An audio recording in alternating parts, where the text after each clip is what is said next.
ನಾವು ಜೀವಕ್ಕೆ ಹತ್ತಿರವಾಗಿರ್ಬೇಕಂದ್ರೆ ನಮ್ಮ ಬಾಯಿ, ನಮ್ಮ ನಾಲಿಗೆ ಒಳ್ಳೆಯ ಮಾತನ್ನು ಹೊರಡಿಸಬೇಕು.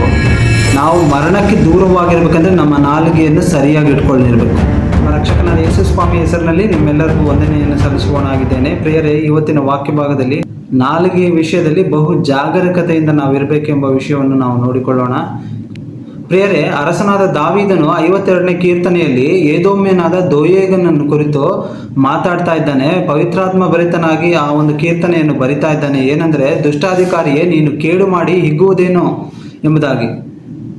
ಆತನು ಕೇಡು ಮಾಡಿದ್ದಾನೆ. ತನ್ನ ನಾಲಿಗೆಯಿಂದ ಸುಳ್ಳನ್ನು ಹೇಳಿ ಅನೇಕರನ್ನು ಸಾಯಿಸಿದ್ದಾನೆ. ತನ್ನ ನಾಲಿಗೆಯಿಂದ ಬಂದ ಸುಳ್ಳಿನ ಮಾತುಗಳಿಂದ ಅನೇಕರನ್ನು ಸಾಯುವುದಕ್ಕೆ ಆತನು ಕಾರಣನಾದನು.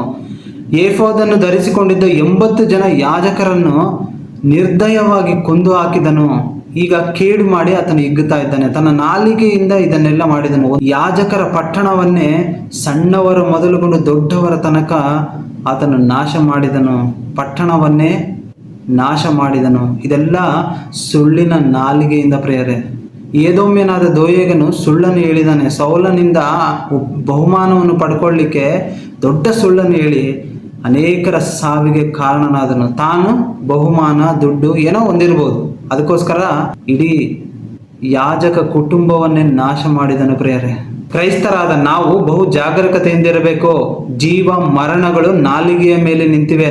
ನಮ್ಮ ಮಾತುಗಳಿಂದಲೇ ನಾವು ತೀರ್ಪನ್ನು ಹೊಂದುತ್ತೇವೆ ಎಂಬುದು ಜ್ಞಾಪಕದಲ್ಲಿಟ್ಕೊಳ್ಬೇಕು. ನಾವು ಒಳ್ಳೆಯ ಕೆಲಸಕ್ಕಾಗಿ ನಮ್ಮ ನಾಲಿಗೆಯನ್ನು ಉಪಯೋಗಿಸಿದರೆ ನಾವು ದೇವರ ಪಕ್ಷದವರು. ಅದೇ ನಾವು ಕೆಟ್ಟವರಾಗಿ ಕೆಟ್ಟದ್ದಕ್ಕೆ ನಮ್ಮ ನಾಲಿಗೆಯನ್ನು ಉಪಯೋಗಿಸಿದರೆ ನಾವು ಸೈತಾನನ ಪಕ್ಷದವರು. ನಿಮ್ಮನ್ನು ನೀವು ಅವಲೋಕನ ಮಾಡಿಕೊಳ್ಳಿರಿ. ಸತ್ಯವಾಗಿ ನೀವು ಯಾವ ಪಕ್ಷದವರು? ನಿಮ್ಮ ನಾಲಿಗೆ ಯಾವುದಕ್ಕೆ ಉಪಯೋಗಿಸ್ತಿದ್ದೀರಾ ಎಂಬುದಾಗಿ. ಕರ್ತನನ್ನು ಸ್ತುತಿಸುವುದಕ್ಕೆ ಉಪಯೋಗಿಸ್ತಿದ್ದೀರಾ? ಇಲ್ಲ ಅಂದರೆ ಮನುಷ್ಯರನ್ನು ಬೈಯುವುದಕ್ಕೆ ಉಪಯೋಗಿಸ್ತಿದ್ದೀರಾ? ಅಥವಾ ಮನುಷ್ಯರ ಮಧ್ಯದಲ್ಲಿ ಜಗಳವನ್ನು ಬಿತ್ತುವುದಕ್ಕೆ ನೀವು ನಿಮ್ಮ ನಾಲಿಗೆಯನ್ನು ಉಪಯೋಗಿಸ್ತಿದ್ದೀರಾ? ಪ್ರಿಯರೇ, ಕ್ರೈಸ್ತರಾದ ನಾವು ನಮ್ಮ ನಾಲಿಗೆಯನ್ನು ಕರ್ತನ ಮಹಿಮೆಗಾಗಿ ಉಪಯೋಗಿಸ್ಕೊಳ್ಬೇಕು. ದೇವರು ನಮಗೆ ಕೊಟ್ಟಿರುವ ಈ ನಾಲಿಗೆಯಲ್ಲಿ ಒಳ್ಳೆಯ ಮಾತುಗಳು, ದೇವರ ವಾಕ್ಯಗಳು, ಹಾಡುಗಳು, ಕರ್ತನನ್ನು ಸ್ತುತಿಸುವುದು, ಈ ಮಾತುಗಳು ಇರಬೇಕೇ ಹೊರತು ಕೆಟ್ಟ ಮಾತುಗಳನ್ನು ಹೇಳುವುದು, ಸಹೋದರರ ಮಧ್ಯದಲ್ಲಿ ಜಗಳವನ್ನು ಬಿತ್ತುವುದು, ಜನರ ಮಧ್ಯದಲ್ಲಿ ಹೋಗಿ ಚಾಡಿ ಹೇಳುವುದು, ಅನೇಕರ ಸಾವಿಗೆ ಕಾರಣವಾಗುವಂಥ ಬಹು ಘೋರವಾದ ಸುಳ್ಳುಗಳನ್ನು ಹೇಳುವಂಥದ್ದು. ಈಗಿನ ಕಾಲದಲ್ಲಿ ಕ್ರೈಸ್ತರು ಬಹಳ ಸುಳ್ಳು ಹೇಳುವುದನ್ನು ಪ್ರಾರಂಭ ಮಾಡಿದ್ದಾರೆ. ಪ್ರಿಯರೇ, ಇದು ಬಹಳ ತಪ್ಪು. ಕರ್ತನು ನಮ್ಮನ್ನು ನೋಡುತ್ತಿಲ್ಲ ಎಂಬುದಾಗಿ ಅಥವಾ ನಾನು ಕ್ಷಮೆ ಕೇಳಿದರೆ ಸಾಕು ಎಂಬುದಾಗಿ ಅಂದುಕೊಳ್ತಾರೆ. ಮೋಶೆ ಮಾಡಿದ ಪಾಪವನ್ನು ಜ್ಞಾಪಕ ಮಾಡಿಕೊಳ್ಳ್ರಿ. ಆತನು ಸ್ವಲ್ಪ ಒಂದು ಸಣ್ಣ ವಿಚಾರ ಎಂಬುದಾಗಿ ದೇವರು ಆತನನ್ನು ಬಿಟ್ಟು ಬಿಡಲಿಲ್ಲ. ಮೋಶೆ ಅಲ್ಲ, ದೇವರ ಮನೆಯಲ್ಲೆಲ್ಲ ನಂಬಿಗಸ್ತನಲ್ಲ ಈತನು, ನನ್ನ ಮನೆಯಲ್ಲಿ ನಂಬಿಗಸ್ತನ ಈತನನ್ನು ಕ್ಷಮಿಸಿಬಿಡೋಣ. ಇಲ್ಲ, ತಕ್ಷಣ ಆತನಿಗೆ ಶಿಕ್ಷೆ ಹೊರಟು ಬಂತು.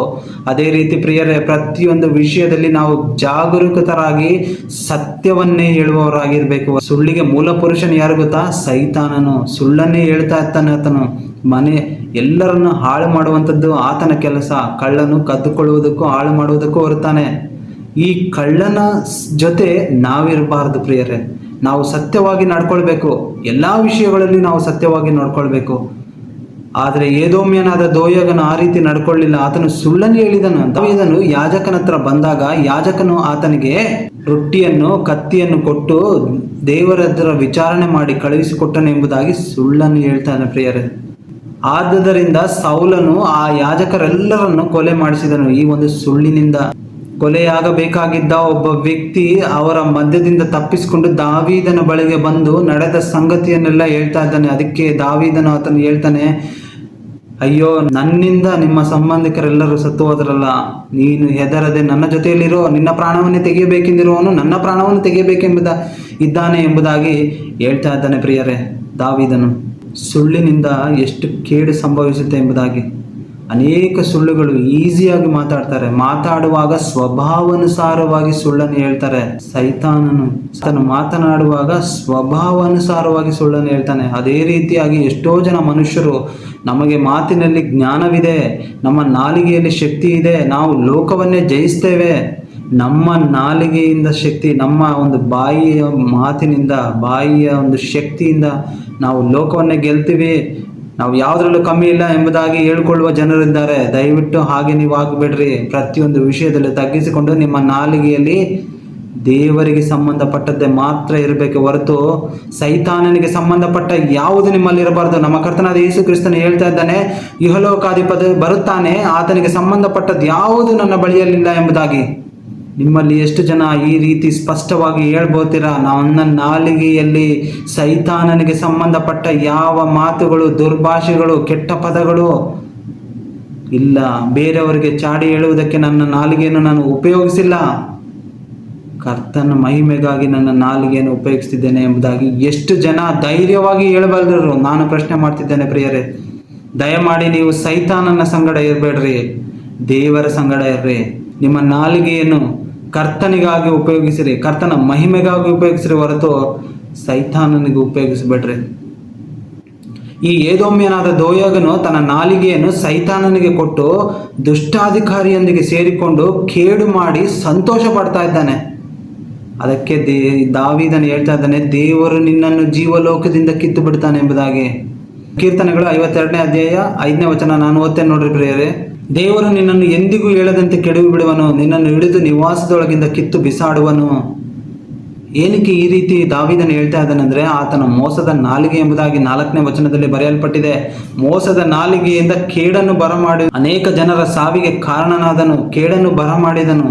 ಸುಳ್ಳಿನ ನಾಲಿಗೆ ಕೆಡುಕನ್ನು ಮಾಡುವುದೇ, ಉಪಕಾರಕ್ಕಿಂತಲೂ ಅಪಕಾರ ಮಾಡುವುದೇ ನಿನಗೆ ಇಷ್ಟ ಎಂಬುದಾಗಿ ಸೈತಾನನಿಗೆ ಹೋಲಿಸಿ ಬರಿತಾ ಇದ್ದಾನೆ ಪ್ರಿಯರೇ. ನಾವು ನಮ್ಮ ಮಾತಿನಿಂದಲೇ ನಾವು ನಿರ್ಣಯ ಹೊಂತೇವೆ, ನಾವು ಸೈತಾನನಿಗೆ ಸಂಬಂಧಪಟ್ಟವರ ಇಲ್ಲ ದೇವರಿಗೆ ಸಂಬಂಧಪಟ್ಟವರ ಎಂಬುದಾಗಿ.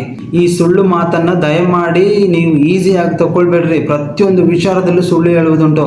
ಮೊಬೈಲ್ ತೆಗೆದುಕೊಂಡ್ರೆ ಮೊಬೈಲ್ನಲ್ಲಿ ಸುಳ್ಳು ಹೇಳ್ತಾರೆ.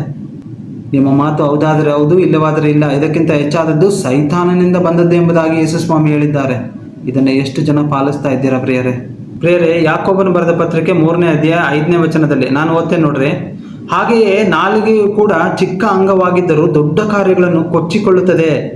ಎಷ್ಟು ಕೊಂಚ ಕಿಚ್ಚು ಎಷ್ಟು ದೊಡ್ಡ ಕಾಡನ್ನು ಒರೆಸುತ್ತದೆ ನೋಡಿರಿ. ನಾಲಿಗೆಯು ಕಿಚ್ಚೆ.